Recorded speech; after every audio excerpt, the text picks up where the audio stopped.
ಜನಸ್ಪಂದನ ನ್ಯೂಸ್ಗೆ ಸ್ವಾಗತ. ಕರುನಾಡು ಪ್ರತಿಭಾ ರತ್ನ ಪ್ರಶಸ್ತಿ ಪ್ರದಾನ. ಉತ್ತರ ಕನ್ನಡ ಜಿಲ್ಲೆ ಹಳೆಯ ತಾಲೂಕಿನಲ್ಲಿ ಕಳೆದ 10 ವರ್ಷಗಳಿಂದ ಸಾಮಾಜಿಕ ಸೇವೆಯಲ್ಲಿ ತೊಡಗಿಕೊಂಡಿರುವ ಮಾತೆ ಸಾವಿತ್ರಿಬಾಯಿ ಫುಲೆ ಮಹಿಳಾ ಅಭಿವೃದ್ಧಿ ಸಂಸ್ಥೆಯ ಅಧ್ಯಕ್ಷೆ ಶ್ರೀಮತಿ ಶಾಂತಾ ಕುಲಕರ್ಣಿ ಅವರಿಗೆ ಕರುನಾಡು ಪ್ರತಿಭಾ ರತ್ನ ರಾಜ್ಯ ಪ್ರಶಸ್ತಿ ನೀಡಿ ಗೌರವಿಸಲಾಗಿದೆ.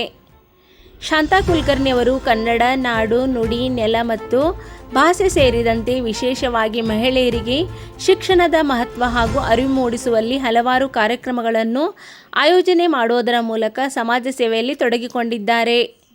ಮಹಿಳೆಯರ ಅಭಿವೃದ್ಧಿಗೆ ಶ್ರಮಿಸುತ್ತಿರುವುದನ್ನು ಮನಗಂಡು ಹರಪನಹಳ್ಳಿಯಲ್ಲಿ ಇತ್ತೀಚೆಗೆ ನಡೆದ ಸರಳ ಸಮಾರಂಭದಲ್ಲಿ ಪ್ರಶಸ್ತಿ ನೀಡಿ ಸತ್ಕರಿಸಲಾಯಿತು.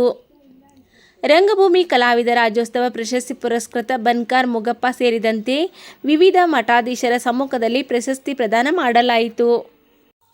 ಈ ಸಂದರ್ಭದಲ್ಲಿ ಕರುನಾಡು ಪ್ರತಿಭಾ ರತ್ನ ಪ್ರಶಸ್ತಿಗೆ ಭಾಜನರಾದ ಇವರಿಗೆ ಸಾವಿತ್ರಿಬಾಯಿ ಫುಲೆ ಪದಾಧಿಕಾರಿಗಳು ಹಾಗೂ ಕರುನಾಡ ವಿಜಯ ಸೇನೆಯ ಉತ್ತರ ಕನ್ನಡ ಜಿಲ್ಲೆಯ ಹಳಿಯಾಳದ ಮಹಿಳಾ ಘಟಕದ ಅಧ್ಯಕ್ಷರಾದ ಶ್ರೀಮತಿ ಶಾಂತಾ ಕುಲಕರ್ಣಿ ಅವರಿಗೆ ವಿಜಯ ಸೇನೆಯ ಉತ್ತರ ಕನ್ನಡ ಜಿಲ್ಲೆಯ ಕುಟುಂಬದ ವತಿಯಿಂದ ಹೃತ್ಪೂರ್ವಕವಾದ ಅಭಿನಂದನೆಗಳು ಸಲ್ಲಿಸಿದ್ದಾರೆ.